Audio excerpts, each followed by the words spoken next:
کی آیت نمبر 208 تلاوت کی گئی۔ اللہ کریم فرماتے ہیں کہ اے ایمان والو، تم دین اسلام میں پورے کے پورے داخل ہو جاؤ اور شیطانی راستوں کی پیروی نہ کرو، کیونکہ شیطان تمہارا کھلا دشمن ہے۔ یہ آیت کریمہ قرآن کریم کی ایک بڑی جامع آیت ہے، جس سے ہماری زندگی کے بہت سارے معاملات اور زندگی کے بہت سارے مسائل متعلق ہیں۔ جہاں تک اس چیز کا تعلق ہے کہ دین اسلام کس چیز کا نام ہے، ابتدائی طور پر ہم میں سے ہر بندہ جانتا ہے، اس پر عمل پیرا بھی ہے، اور وہ چند چیزیں ہیں، چند چیزوں کے کرنے کا نام دین اسلام جسے ہم نے سمجھا ہوا ہے۔ اس آیت کریمہ میں اس دائرے کو ذرا وسیع کر کے بیان کیا گیا کہ ایمان والو، جس چیز کو صرف تم نے دین سمجھ رکھا ہے، دین اسی میں منحصر نہیں ہے، دین صرف وہی نہیں ہے بلکہ دین اور بھی بہت سارا ہے۔ آج کا مسلمان چونکہ دین کے حوالے سے یا دیندار کہلانے کے لیے اپنے اندر صرف اتنی بات پیدا کرتا ہے اپنے اعمال کے ذریعے کہ وہ نماز پڑھ سکے، وہ روزہ رکھ سکے، نماز، روزہ، حج کر لیا، عمرہ کر لیا، ان چند چیزوں کو اپنے اندر پیدا کرنے والا آج کے معاشرے میں دیندار کہلاتا ہے۔ جبکہ اس آیت کریمہ میں اللہ تعالیٰ نے یہ فرمایا کہ تم پورے کے پورے دین میں داخل ہو جاؤ، صرف چند چیزوں کی، صرف چند رسومات کی ادائیگی کا نام دین نہیں ہے،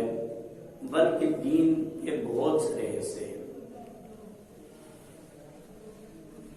چنانچہ ایک حدیث میں فرمایا الایمان بضع وسبعون شعبہ، ایمان کے 70 سے زیادہ شعبے ہیں، فافضلها لا الہ الا اللہ، اس کا سب سے کامل ترین درجہ لا الہ الا اللہ ہے، وَأَدْنَاهَا إِمَاتَةُ الْأَذَىٰ عَنِ الطَّرِيقِ، ادنا ترین درجہ راستے سے تکلیف دہ چیز کو دور کرنا ہے۔ اب جو اعلیٰ کام ہے لا الہ الا اللہ، اور اس لا الہ الا اللہ کا جب بندہ کلمہ پڑھ لیتا ہے، اس کا تعلق مسلمان کی زندگی میں ہر چیز کے ساتھ وابستہ ہو جاتا ہے۔ وہ کام کرنے کا ہے یا وہ کام کرنے کا نہیں، کرنا ہے تو اس کو کیسے کرنا ہے، چھوڑنا ہے تو کیوں چھوڑنا ہے۔ دین اسلام میں لا الہ الا اللہ کی وابستگی جب ہر عمل کے ساتھ ہو جاتی ہے تو وہ کام نماز کا ہو پھر بھی لا الہ الا اللہ سامنے، وہ کام معاشرتی مسائل سے متعلق ہو اس میں بھی لا الہ الا اللہ کا غلبہ، وہ کام معاملات سے متعلق ہو اس میں بھی لا الہ الا اللہ کا غلبہ۔ وَأَدْنَاهَا إِمَاتَةُ الْأَذَىٰ عَنِ الطَّرِيقِ، اور کم از کم درجہ، ادنا ترین درجہ وہ یہ ہے کہ راستے سے تکلیف دہ چیز کو ہٹانا، آج کی میری گفتگو کا خلاصہ یہ دوسری بات ہوگی، رستہ اور رستے کے حقوق آداب کیا ہوتے ہیں۔ آج کی گفتگو کا حاصل یہی ہوگا کہ رستے کے آداب کیا ہوتے ہیں، کیونکہ باقی چیزوں پر وقتاً فوقتاً گفتگو ہوتی ہے۔ تو رستہ ابتدائی افرینش سے، جب سے اللہ تعالیٰ نے حضرت انسان کو بنایا، پیدا کیا اور اس کے ذریعے سے کائنات کو آباد کیا، یہ رستہ اس کی ایک بنیادی ضرورت ہے۔ اور جیسے جیسے انسان نے ترقی کی اور ترقی کے مراتب پر انسان فائز ہوا، اسی طرح جو اس کی ضروریات ہیں ان ضروریات میں بھی ترقی ہوتی ہوئی ہے، یہاں تک کہ ایک وقت میں چھوٹے چھوٹے راستے تھے، پگڈنڈیاں تھیں، وہاں مسافر سفر کرتے تھے، ایک جگہ سے دوسری جگہ تک جانا، اپنا سامان نقل و حمل۔ جیسے کچھ زمانہ ترقی کر گیا، انسان نے ترقی کی، اب یہ جو پگڈنڈیاں تھیں کچھ کھلے راستے میں تبدیل ہو گئی، یہاں تک کہ آج کے ترقی یافتہ زمانے میں اور اس دور کے اندر دنیا میں ہر اس خطے کو مہذب کہا جاتا ہے جہاں ہائی ویز اور موٹر ویز کے جال بچھے ہوئے ہو، کیونکہ جیسے جیسے انسان ترقی کرتا ہے اس کے جو ذرائع ہیں،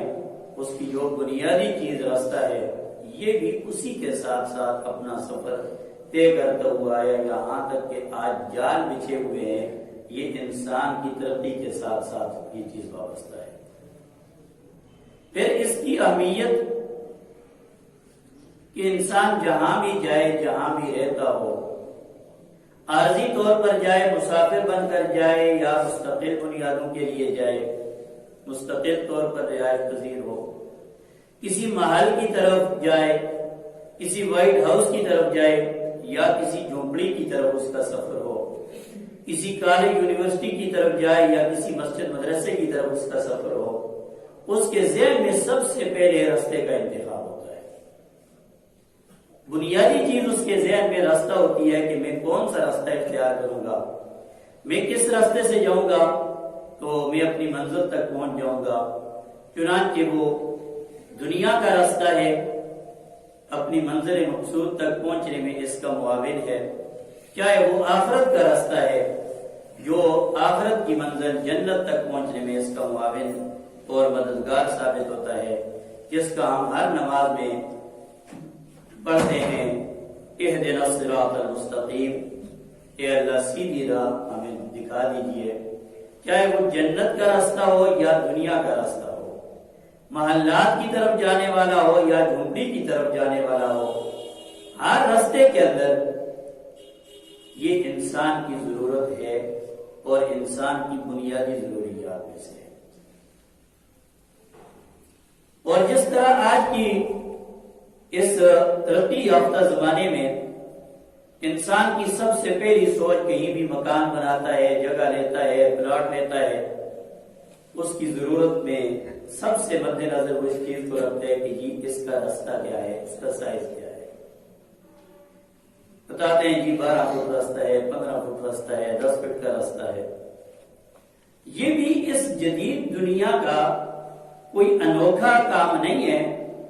بلکہ در حقیقت 1400 سال پہلے جناب نبی دو عالم صلی اللہ تعالی علیہ وسلم نے یہ فرمایا تھا، اجعلوا الطریق السبعۃ اذرع، کہ تم راستے کو 7 گز یعنی کم و بیش 10 فٹ کا راستہ تم رکھو تاکہ تمہاری نقل و حمل آنا جانا آسانی کے ساتھ ہو جائے۔ تو جب یہ اتنی بنیادی ضرورت ہے، پھر اس کے آداب بھی ہیں، اور یہ بات اس لیے کر رہا ہوں جو آیت کریمہ پڑھی اسی کے اندر سے یہ سبق ہمیں حاصل ہوتا ہے کہ چونکہ ہم نے صرف نماز پڑھ لی، روزہ رکھ لیا، اس کو تو دین سمجھتے ہیں، اور جو بندہ ان چیزوں کے کرنے والا ہو اس کے دیندار ہونے کی گواہی، اس کے ایماندار ہونے کی گواہی بھی ہم دیتے ہیں۔ لیکن بعض اوقات اس راستے میں جو ہمارے صبح و شام کے راستے ہیں، یہاں پر کتنی کوتاہی ہوتی ہے، شاید اس کو کوئی دین سے ہم نے دور دور تک اس کا تعلق ہی نہیں سمجھا، کیا یہ بھی کوئی دین ہے؟ یہی وجہ ہے کہ ہر جگہ پر اور کم و بیش ہر ملک میں ان مسائل کا سامنا کرنا پڑتا ہے کہ جی تجاوزات ہو رہی ہیں، کوئی بندہ اپنے گھر کے ساتھ ناجائز جگہ پر قبضہ جما بیٹھتا ہے، اپنی دکان کے ساتھ ناجائز پراپرٹی کو اپنے اختیار میں کر لیتا ہے، اور بعض اوقات تو کسی کی ملکیت اس پر غاصبانہ قبضہ کر لیتا ہے۔ اب یہ ملکیت دو طرح کی ہوتی ہے، ایک ملکیت جس کو ذاتی ملکیت کہتے ہیں، ایک ہوتی ہے جو حکومتی ملکیت ہوتی ہے، سرکاری زمین ہوتی ہے۔ اب ایک میں تو ہم تھوڑا سا حساس ہوتے ہیں کہ چلے جی یہ کسی کا ذاتی پلاٹ ہے، لہذا یہاں پر جس قدر بھی احتیاط کی جائے بہتر ہے، کیونکہ یہ میرا پڑوسی ہے۔ دوسرے کی دکان ہے، اس کے آگے کوئی چیز نہیں رکھیں گے کیونکہ یہ میرا پڑوسی ہے۔ لیکن جہاں تک سرکاری املاک کا تعلق ہوتا ہے، سرکاری اراضی کا تعلق ہوتا ہے، سرکاری جگہ کا تعلق ہوتا ہے، اس کے بارے میں کبھی ہمارے حاشیہ خیال سے بھی، کبھی ہمارے دل اور دماغ سے بھی یہ خیال نہیں گزرتا کہ کیا اس کا بھی شریعت سے کوئی تعلق ہے یا نہیں ہے۔ حالانکہ پہلے کے مقابلے میں، ذاتی ملکیت کے مقابلے میں، یہ سرکاری اراضی پر قابض ہونا یہ اس سے بھی زیادہ خطرناک معاملہ ہے، کیونکہ وہاں تو ایک آدمی کی ملکیت ہے، اس کے ساتھ اپنے معاملات کریر آپ کر سکتے ہیں، لیکن جہاں تک سرکاری اراضی کا معاملہ ہوتا ہے یہ تو قومی ہوتی ہے۔ یا کس کس کو تلاش کریں گے، کیسے اس سے کامیابی کی طرف آئیں گے اور کیسے اس سے سرخرو ہوں گے، یہ معاملہ اس لیے پہلے معاملے سے زیادہ ڈینجرس ہے، زیادہ خطرناک ہوتا ہے اور زیادہ سخت ہے۔ چنانچہ آج ہم اپنے معاشرے میں دیکھتے ہیں کہ پہلی سلسلے میں ذاتی ملکیت کے حوالے سے تو کچھ نہ کچھ حساس ہوتا ہے، لیکن دوسری میں بہت زیادہ ہم غفلت کرتے ہیں، اور اس کے نتائج بھی پھر ہماری آنکھوں کے سامنے ہوتے ہیں، لیکن چونکہ اس کو ہم نے غلطی سمجھے ہی نہیں ہے، اس لیے پھر اس غلطی کے تدارک کی طرف بھی ہم نہیں آتے۔ بیمار اپنی بیماری کو جب بیماری نہیں سمجھے گا وہ صحت کی طرف نہیں آ سکتا، وہ علاج معالجے کی طرف نہیں جا سکتا۔ چنانچہ اتنے سارے ہم لوگ گناہ کرتے ہیں، جب ہم نے اس کو گناہ سمجھے ہی نہیں ہے، جب ہم نے اس کو برا جانا ہی نہیں ہے، پھر اس کے حل کی طرف ہم کیسے جا سکتے ہیں؟ لہذا یہ بیماری بدستور ہمارے اندر باقی رہتی ہے، اور اس کے باوجود ہم حاجی صاحب بھی کہلاتے ہیں، ہم دیندار بھی کہلاتے ہیں، ہم امانت دار بھی کہلاتے ہیں، لیکن اندر سے معاملے کی خبر نہیں ہوتی کہ ہم قومی طور پر، قومی سطح پر کتنا بڑا جرم کر رہے ہیں، کتنے بڑے لوگوں کی قومی اراضی پر، قومی پلاٹ پر، اس پراپرٹی پر ہم نے کس قدر غاصبانہ قبضہ جمایا ہوا ہے۔ حدیث میں آتا ہے نبی علیہ الصلوۃ والسلام نے فرمایا کسی کی جائیداد یا کسی کا مال اس کی رضامندی کے بغیر استعمال کرنا جائز نہیں ہے، بلکہ اللہ بطیب نفس ہی فرمایا کہ دل کی رضامندی کے بغیر اس کا استعمال کرنا جائز نہیں ہے۔ اب کیونکہ ہم نے اس کو صرف ایک شخصی حد تک سمجھا ہوا ہے کہ جی اگر میں آپ سے پیسے چھینوں گا تو یہ میرے لیے ناجائز ہے، اگر ڈاکو آپ سے پیسے چھینتا ہے تو آپ کہتے ہیں کہ جی بڑا سخت تھا، میری بات بھی نہیں سنی، مجھ سے پیسے چھین کر لے گیا۔ تو جس طرح وہ برا ہے، اسی طرح قومی املاک کے اندر اپنا اختیار اور اپنے تصرفات کرنا یہ اس سے بھی کہیں زیادہ برا ہے۔ پھر اس سلسلے میں اگر ہم دیکھیں، میں نے حدیث پڑھی ہے کہ سب سے کم از کم درجہ ایمان کا شعبہ یہ ہے وَأَدْنَاهَا إِمَاطَةُ الْأَذَىٰ عَنِ الطَّرِيقِ، راستے سے گندی چیز کو اٹھانا۔ اس زمانے میں چونکہ گھوڑے کا سفر ہوتا تھا، اونٹ کا سفر ہوتا تھا، اس لیے اس گندگی کے متعلق سمجھا جاتا تھا۔ آج کے زمانے میں چونکہ ترقی ہو گئی ہے اور رستے بھی پہلے رستوں کی طرح نہیں رہے، پگڈنڈیوں سے تبدیل ہو کر اب سڑکوں تک آ گئے، شاہراہوں تک پہنچ گیا، جال پھیل گیا۔ اب اس کی روشنی میں، اسی فرمان رسول کی روشنی میں ہم یہاں پر بھی تعین کریں گے کہ یہاں پر ہم کیا کوتاہی کر رہے ہیں۔ آج کے زمانے میں اگر دیکھیں، انسان کے پاس علم بہت سارا ہے، لیکن عمل کی دنیا میں آ کر وہ زیرو ہے۔ اور یہ بات ذہن میں رکھیے، علم کے لیے کوئی عالم فاضل ہونا ضروری نہیں ہے۔ کسی کوئی عالم ہے، فاضل ہے، فلاں جگہ کا فارغ التحصیل ہے، فلاں اس کے پاس ڈگری ہے، ہم تو چونکہ جب علم کا لفظ آتا ہے علماء عالم ذہن میں آتا ہے، لیکن ہم میں سے ہر بندے کو اللہ تعالیٰ نے اتنا عقل اور شعور دیا ہے جس کے نتیجے میں ہمارے پاس ایک علم ہے، اس کی روشنی میں ہم اپنے علم پر عمل نہیں کر رہے۔ راستے میں چلے جانا بے ہنگم، مطلب اپنی رفتار تیز کرنا، حضور علیہ السلام نے اس سے منع فرمایا ہے۔ اب اس زمانے میں پیدل چلتے تھے یا گھوڑوں پر یا اونٹوں پر سواری ہوتی تھی، آج کے زمانے میں اپنی گاڑیوں پر ہے۔ اب گاڑیوں کو اس قدر جو رفتار لکھی ہوئی ہے اس سے بھی زیادہ آگے بڑھا دینا، اس کو کبھی ہمارے ذہن میں نہیں آیا کہ اس سے بھی کوئی دین سے تعلق ہے۔ حالانکہ انتظامی امور، یہ پورا ایک نظام ٹریفک ہے، انتظامی امور کے تحت یہ ہم پر لازم ہے کہ ہم اس کی پابندی کریں۔ اگر ہم اس کی پابندی نہیں کر رہے، ادخلوا فی السلم کافہ کا حکم ہماری طرف متوجہ ہے کہ تم نماز تو پڑھ رہے ہو، روزہ تو رکھ رہے ہو، لیکن تمہارے اندر اس چیز کی کمی ہے، یہ حکم تم پورا نہیں کر رہے۔ اور پھر نقصانات کتنے ہوتے ہیں یہ ہمارے سامنے آئے روز اخبارات بھرے ہوتے ہیں، ایکسیڈنٹ ہو گیا، یہ ہو گیا، وہ ہو گیا، اور اس کے نتیجے میں جانیں تک چلی جاتی ہے۔ اس کا سب سے پہلا ذریعہ کون بنا ہے؟ بے قابو ہو کر یہ گاڑی آ گئی، دوسری گاڑیوں پر چڑھا دی، بے قابو ہو گئی کہ یہ قابو میں ہی نہیں رہی۔ اب جب اس لمٹ کے مطابق ہم چلتے تو ممکن ہے کہ ہمیں اتنا بڑا حادثہ نہ دیکھنا پڑے، لیکن اس کو ہم نے دین سمجھے نہیں، یہ بھی کوئی دین ہے۔ اسی طرح کسی جگہ پر بورڈ لگا ہے، نظر آتا ہے کہ یہاں پر رکنا منع ہے، لیکن وہاں جا کر ہم اپنی گاڑی کو پارک کر دیں، ہم اپنی گاڑی کو وہاں پر روک دیں۔ حضور نے فرمایا تم راستے کو اس کا حق دو، وہ تو طریق کا حق کا ہو، تم راستے کو اس کا حق دو۔ راستے کا حق جو ہمارے لیے بنائے گئے وہ یہ کہ ہم اس کو استعمال کریں، لیکن کسی جگہ پر جا کر بالکل جم کر کھڑے ہونا اور اپنی کار کو جاری ساری رکھنا بغیر اس فکر کے کہ ہمارے پیچھے بھی کوئی ہے، ہمارے سامنے بھی ون وے ہے تو ہمارے سامنے بھی کوئی گاڑیاں ہیں، بعض اوقات ہماری اس چھوٹی سی غفلت کی وجہ سے، اس ادنا سی غفلت کی وجہ سے کتنے بڑے نقصان کا ہمیں سامنا کرنا پڑتا ہے۔ ممکن ہے ہمارے پیچھے ایمبولینس کھڑی ہو، ممکن ہے کوئی بیمار ہو، ممکن ہے کوئی ڈیوٹی پر جانے والا ہو، ممکن ہے کوئی اسٹوڈنٹ ہو جو امتحان گاہ میں پہنچنے والا ہو۔ ہماری اس غفلت کی وجہ سے مریض نہ ڈاکٹر کے پاس پہنچ سکتا ہے، اسٹوڈنٹ نہ اپنے کالج میں پہنچ سکتا ہے، امتحان دینے والا اپنی امتحان گاہ میں نہیں پہنچ سکتا، پروفیسر اپنے کالج میں نہیں پہنچ سکتا۔ کیا ہم نے اتنے سارے لوگوں کو جو ایک تکلیف کا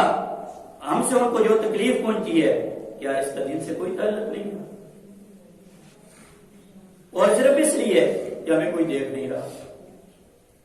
کوئی ٹریفک والا نہیں ہے، کوئی بات نہیں، خیر ہے بھائی، یہ ٹریفک تو ایک انتظامی امر کے تحت ہے، چلان کاٹنے والے اس ڈر سے ہم کھڑے ہو جاتے ہیں، یہ ایک انتظامی معاملہ ہے۔ لیکن قیامت کے دن اللہ تعالیٰ تو پوچھیں گے کہ یہ ٹریفک والا تو نہیں تھا، تمہیں چلان کا خطرہ تھا، وہ تو ٹل گیا، لیکن آج تمہارا چلان بنے گا پورا۔ تمہاری وجہ سے تو ایک بیٹی اپنے اسپتال نہیں پہنچ سکی تھی، وہ راستے میں ہی دم توڑ گئی، اگر تم راستے میں نہ ہوتے ممکن ہے کہ اس کے لیے آسانی ہو جاتی۔ لیکن یہ ساری چیزوں کا مجموعہ، ان سارے گناہوں کا مجموعہ جس کا ہم ذریعہ بن رہے ہیں، تو کیا ادخلوا فی السلم کافہ کا حکم ہماری طرف متوجہ نہیں؟ بلکہ چھٹی کے دن آپ نے اکثر دیکھا ہے، اکثر حضرات باہر نکلتے ہیں، دیکھا ہوگا کہ پہلے گلیوں میں تھا معاملہ، اب تو ذرا باہر مین سڑکوں پر پہنچ گیا۔ میچ کھیل رہے ہوتے ہیں، میچ ہو رہا ہے مین سڑک پر، اور ایک گیند کے پیچھے جب کھلاڑی فیلڈر بھاگتا ہے، اب یہ پابند تو نہیں ہے کہ جی گاڑی ادھر سے نہیں آئے گی، اب بعض اوقات یہی کھلاڑی گاڑی سے بھی ٹکرا جاتا ہے، کیونکہ وہ تو باؤنڈری کو روکنے کی کوشش کر رہا ہوتا ہے، وہ تو چوکے کو روکنے کی کوشش میں لگا رہتا ہے، لیکن یہ پتہ نہیں ہوتا کہ جی اوپر سے گاڑی آئی، گاڑی اس کے ساتھ ٹکرا گئی، اس کی جان چلی گئی، اس کی ہڈیاں چور پور ہو گئی، اس کا پاؤں بازو ٹوٹ گیا، لیکن اوپر پھر کمال یا عقلمندی یہ دیکھیں، یہ 11 کھلاڑی اور پوری ایک جماعت جو ہوتی ہے یہ اس گاڑی کے پر پتھراؤ بھی کرتے ہیں، اس کے شیشے بھی توڑتے ہیں کہ جی اس کو نظر نہیں آیا۔ ارے اللہ کے بندو، اس کو نظر آیا یا نہیں آیا؟ تمہیں نظر نہیں آیا، تم کہاں پر کھیلنے پہنچ گئے ہو؟ یہ سڑک کوئی کھیلنے کی جگہ ہے؟ وہ تو طریقہ حق کا، وہ تم راستے کو اس کا حق دو یہ شریک ہو۔ اور کیونکہ ہمارے اندر تو یہ بات آ گئی کہ کوئی ہوگا تو ہم اتنی اس حد تک پابندی کرتے ہیں، اگر کوئی نہیں ہے تو ہم اتنی پابندی نہیں کرتے۔ اب اسی چیز کو دیکھ لیجیے، جو ابھی ایک میں نے مثال دی ہے، کرکٹ میچ مین سڑک پر ہو رہا ہوتا ہے، یہاں پر کتنے سارے گناہ ہم جمع کرتے ہیں، ہر آنے جانے والے کو تکلیف، ہر گاڑی پہ آنے والا 100 دفعہ سوچتے ہیں، پھر وہ بیچارہ گزرتا ہے، اور گاڑی چلانے والا، گاڑی میں بیٹھے ہوئے مسافر، وہ سارے اس بات کو محسوس کرتے ہیں ممکن ہے کہ ان بیچاروں کو کوئی نقصان نہ ہو۔ قومی زمین سڑک بنی ہوئی ہے، ایک قومی چیز ہے، اب اس کو اپنی ملکیت قرار دے کر اس پر یہ کیا جا رہا ہے، اور اپنی جان کو خطرے میں ڈالنا یہ خودکشی کے مترادف ہے۔ کہتے ہیں نا خودکشی حرام ہے، خودکشی کرنا منع ہے۔ مین سڑک پر کھیلنا، مین سڑک پر اس طرح جا کر بیٹھ جانا، ماورا کی خبر ہی نہ ہو، آگے پیچھے کی کوئی خبر ہی نہ ہو، یہ بھی خودکشی کے مترادف ہے۔ اللہ سبحانہ و تعالیٰ اس سلسلے میں اور بھی بہت ساری باتیں انشاءاللہ آئندہ جمعے میں کروں گا۔ اللہ تعالیٰ ہمیں رستوں کے حقوق، ٹریفک کے جو حقوق ہیں ہمیں سمجھنے کی توفیق نصیب فرمائے۔ اللہ تعالیٰ کامل دین اسلام میں ہم سب کو داخل فرمائے۔ اقول قولی ھذا واستغفر